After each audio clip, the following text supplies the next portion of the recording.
बिस्मिल्लाहिर्रहमानिर्रहीम। आज का जो हमारा टॉपिक है वो है जी प्रॉब्लम नंबर 10 आईकॉम पार्ट 2 सिंगल एंट्री सिस्टम के वाले से।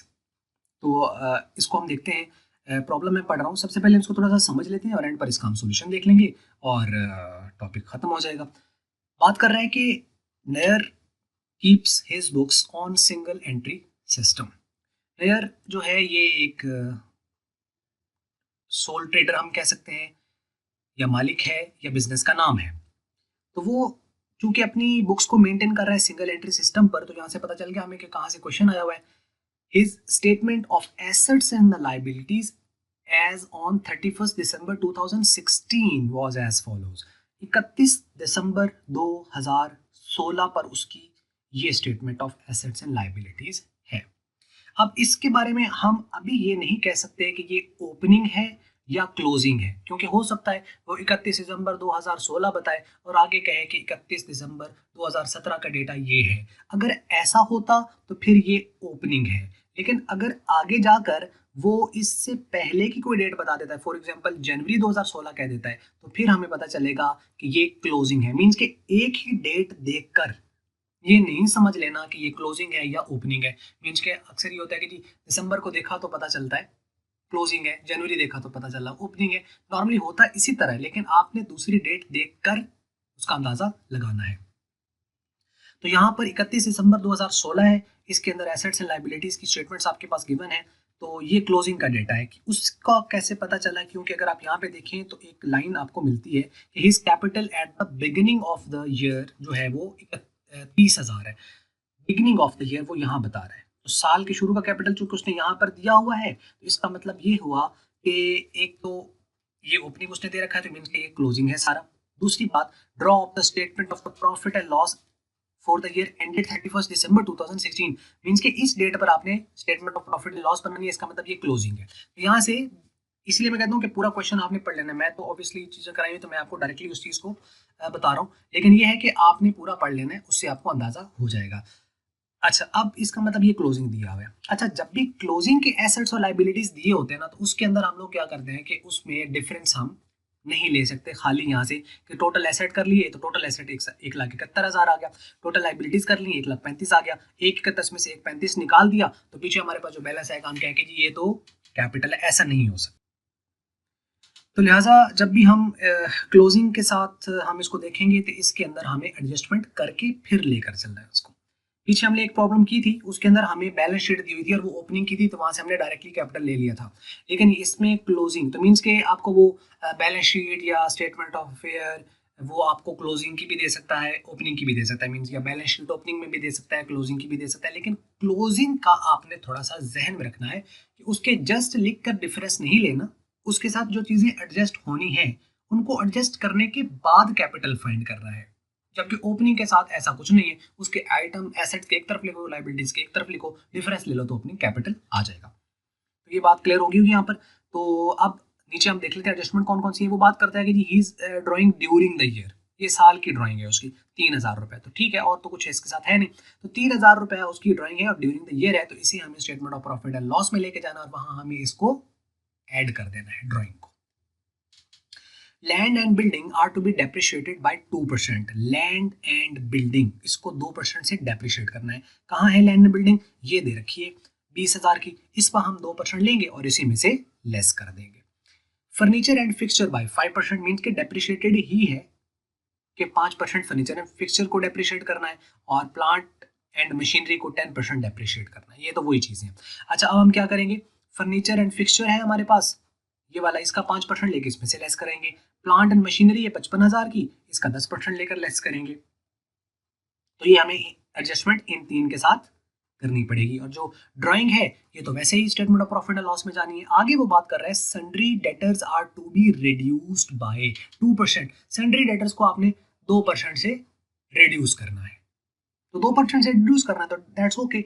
ये है सन्ड्री डेटर्स, इसका आप ले लीजिए 2% और 2% इसका लेकर इसी में से आपने वो माइनस कर देना है, क्योंकि बैड डेट्स तो है नहीं, होते तो वो हम पहले माइनस करते, फिर ये एक तरह की प्रोविजन ही है, फिर इसको बाद में बैलेंस पर कैलकुलेट करके फिर लेस करते। लेकिन यहाँ पे क्या करना है, 2% आपने इसी का 75,500 का ले लेना है और इसमें से आपने माइनस कर देना है। इस चीज़ों का तो आपको पता ही होगा कि कैसे करते हैं, वैसे कैलकुलेटर्स पर हम एक बार इसको, आप चाहें तो हम एक बार इसको देख लेते हैं कि किस तरीके से इसको करना है। देखिए 7500 2% मीन्स के करना है तो आप इसको मल्टीप्लाई कर दोगे 2 के साथ, ये आंसर आ जाएगा, और डिवाइड कर दोगे 100 के साथ, तो ये आ जाएगा 1510, ये आ जाएगा इसका ओवरऑल। ठीक है, तो ये इसका प्रोविंस बन जाएगी और इसे हमने उसमें से लेस कर देना है। तो ये है इसकी कैलकुलेशंस का। तो आगे वो बात करते हैं कि he has used ₹800 worth of the stock of his business for private purpose. वो स्टॉक भी इस्तेमाल कर चुका है for private purpose. Private purpose मतलब जाती इस्तेमाल के लिए, डोमेस्टिक यूज के लिए, पर्सनल यूज के लिए। अच्छा, डोमेस्टिक यूज कहे, पर्सनल यूज कहे, प्राइवेट यूज कहे, एक ही बात है। हाँ, बिजनेस यूज कहता है तो फिर वो बिजनेस के लिए, फिर वो ड्राइंग नहीं होती। लेकिन प्राइवेट यूज, डोमेस्टिक यूज या पर्सनल यूज, ये उसकी अपनी जाती मीन्स वो होती है ड्राइंग। अब ड्राइंग 3000 की ये है और 800 का उसने स्टॉक लिया हुआ है, तो टोटल ड्राइंग हम कर देंगे। तो टोटल ड्राइंग कितनी बनेगी? 3000 और 800, 3800 की ड्राइंग हो जाएगी। तो ये 3800 की ड्राइंग लिखी जाएगी, 3000 जमा 800, डन। ड्यूरिंग द ईयर 2016 ही sold some of his household furniture. साल के दौरान 2016 जो है, इसके साल के दौरान उसने क्या किया, घर का कुछ उसका पुराना फर्नीचर पड़ा था वो उसने बेच दिया। कितने का बेचा है? 1000 रुपए का। And paid this into his business bank account, और फिर उसने ये बेचा तो ये जो 1000 रुपया उसको आया वो उसने बिजनेस के बैंक अकाउंट में जमा करा दिया। इससे क्या पता चला? बिजनेस में पैसा आया। किसके थ्रू आया? मालिक के थ्रू आया। मालिक जो पैसा बिजनेस में लगाता है उसे क्या कहते हैं? कैपिटल। तो इसका मतलब ये उसका कैपिटल है। चूंकि उसने ये साल के दौरान दिया है तो इसका मतलब ये फर्दर कैपिटल हो गया, और जो फर्दर कैपिटल होता है वो फ्रेश कैपिटल होता है, तो इसका मतलब ये फ्रेश कैपिटल है। सीधी सी बात इस तरह है। मीन्स के कुछ भी घर का वो बेचे, बिजनेस को दे, ना बेचे तब बिजनेस को दे। बिजनेस में जब भी मालिक पैसा देगा साल के दौरान तो वो फ्रेश कैपिटल कहलाएगा। 1000 रुपए 1000 होता, लाख होता, 10,000 होता, फर्क नहीं है। तो बार के 1000 रुपए उसका फ्रेश कैपिटल आ जाएगा। अब आपको पता है फ्रेश कैपिटल कहाँ जाता है? Statement of profit and loss में, और वहां जाके ये लेस होता है तो हम इसको जाके लेस कर देंगे। His capital at the beginning of the year, ये उसका 30,000 है। तो ओपनिंग कैपिटल तो यहाँ पर दे रखा है, तो मीन्स के बाज़ दफा ओपनिंग वो शुरू में दे देता है, बाज़ दफा एंड पे दे देता है, तो कोई फर्क नहीं। यही वजह है कि हम क्वेश्चन को पूरा पढ़ लें, उसके बाद हम उसको देख लें कि कहाँ कहाँ चीज़ों को करना है। Drop his statement of the profit and loss of the year ended 31 दिसंबर 2016। इस डेट पर एंड हो रहा है तो मीन्स ये एंडिंग डेट है, इस पर हम लोग इसको बनाना है। तो लगी होगी समझ कि किस तरीके से। अब हम इसके सोल्यूशन की तरफ चलें और उसको देखते हैं। और ये है जी इसका सॉल्यूशन।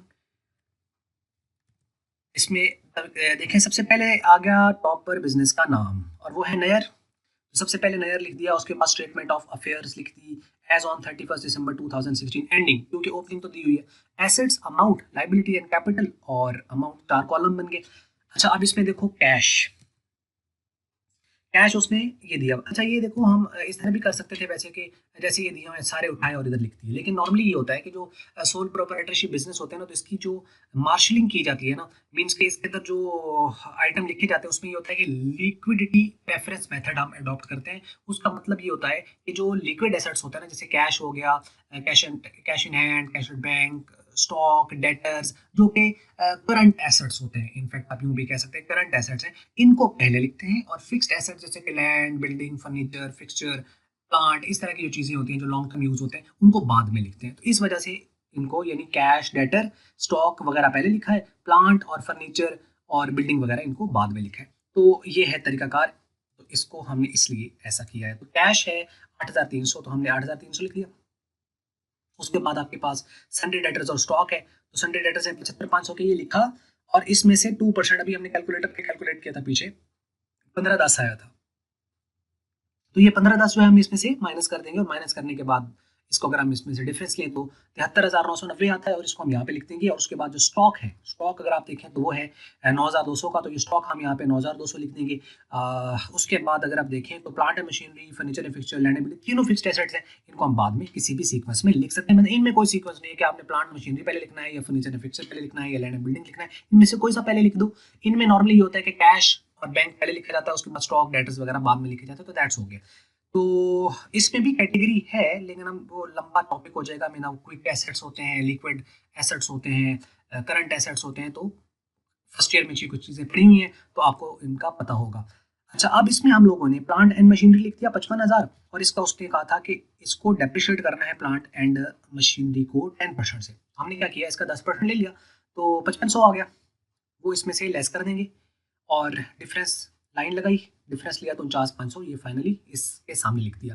फर्नीचर एंड फिक्सचर अगर आप देखें तो फर्नीचर एंड फिक्सचर 3,000 का है, इसमें से आपने डेप्रिशिएट कर दिया 5%, तो वो 150 आ जाएगा, लेस करके लिख दिया। लैंड एंड बिल्डिंग है, इसी तरीके इसका 2% था, तो ये इसका 20,000 का 2% लो तो 400 आ गया, लेस करके 19,600। ये इसका सारों का टोटल करें तो 1,63,440, ये यहाँ पर आ जाएगा। लाइबिलिटी साइड पे अगर हम देखें तो क्रेडिटर्स हैं, लोन फ्रॉम मनी लेंडर ये है, और अदर लाइबिलिटीज, तो ये तीनों हमने यहाँ पे लिख दिए। अब इन तीनों का, ये जो बोल्ड हुआ है इसके ऊपर, इन तीनों का टोटल किया और इस टोटल में से माइनस कर दिया तो वो डिफरेंस आएगा 28,440, वो आप लिख लीजिएगा। और ये आएगा हमारा क्लोजिंग कैपिटल, क्योंकि क्लोजिंग डेट पर हम बना रहे हैं। तो क्लोजिंग आ गया। ओपनिंग वैसे हमारे पास पता है, तो सिंपल से हमने स्टेटमेंट बनानी है, तो हम क्या करेंगे, name of the business, statement profit loss for the year ended 31 December 2016, details and amount. यहाँ पर लिखेंगे हम क्लोजिंग कैपिटल, और वो हमारे पास अभी ये ऊपर निकाला है 28,440, तो ये हमने लिख दिया 28,440, ये वाली रकम। तो उसके बाद हमने ऐड कर दिया इसमें ड्राइंग, और ड्राइंग हमारे पास है 3800 की। ये कहाँ से आई है 3800 की ड्राइंग, वैसे तो 3,000 की, तो हम यहाँ पे लिख सकते हैं कि 3,000 जमा 800, तो ये बना 3800। ये 3800 कहाँ से आया, आपको मालूम है 3,000 की तो थी उसकी ड्राइंग, लेकिन उसने स्टॉक लिया था, stock of his private use, कितने का, 800 का, तो 3,000 जमा 800, तो ये बन गई 3800। तो ये समझ लगी होगी आपको। लेस कर दीजिए फ्रेश कैपिटल। फ्रेश कैपिटल कहाँ से था, जिसने घर का अपना सामान बेचा था ना 1,000 रुपए का, ये वाला सोल्ड किया था, हाउस होल्ड 1,000 का, तो ये वो 1,000 उसका फ्रेश कैपिटल, इसको माइनस कर दिया, ब्रैकेट इसकी लगा दी, इसको और इसको ऐड कर दिया, 1,000 उसमें से माइनस कर दिया, तो 31,240 ये आंसर आ गया। और ये है एडजस्टेड कैपिटल। इसमें से हमें निकालना होता है ओपनिंग कैपिटल को। ओपनिंग कैपिटल उसने शुरू में दे रखा है, शुरू में क्या मतलब एंड पे दे रखा है, ये वाला 30,000, ये उसने इसमें से माइनस कर दिया, तो आपका क्योंकि 31,000 है, ये 30,000 है, मींस के पॉजिटिव रिजल्ट आ रहा है, तो प्रॉफिट ड्यूरिंग द ईयर आएगा, और वो है 1,240, और यही हमारा फाइनल आंसर है। तो बस ये थी प्रॉब्लम। उम्मीद है इसके अंदर समय लगी होगी। बस इतना सा इसके अंदर सीखने के लिए था कि इसके अंदर उसने आपको जो statement of profit and loss जो दी हुई है, statement of assets and liability दी हुई है, जिसको वो बैलेंस शीट भी कह सकता है, स्टेटमेंट ऑफ अफेयर भी कह सकता है, या वो statement of assets and liability कह ले, एक ही चीज है। इसके अंदर अगर हम देखें तो वो क्लोजिंग की दे रहा है, ओपनिंग की भी दे तो खाली डिफरेंस लेकर कैपिटल फाइंड कर लेना है, क्लोजिंग की दे तो याद रखना है कि क्लोजिंग में एडजस्टमेंट करने के बाद आपने कैपिटल निकालना है। बस यही पॉइंट है इस पूरी प्रॉब्लम का, और तो बाकी तरीकाकार वही है जैसे पिछली प्रॉब्लम्स चल रही हैं। तो बस ये थी वीडियो। अगर आपको मल्टीपीडिया की वीडियो अच्छी लगी, इसको आप लाइक कर लें, शेयर जरूर कर लें दूसरों के साथ, और अगर आपको अच्छी नहीं लगी इसको आप कर दें डिसलाइक। और वीडियो देखने का बहुत बहुत शुक्रिया।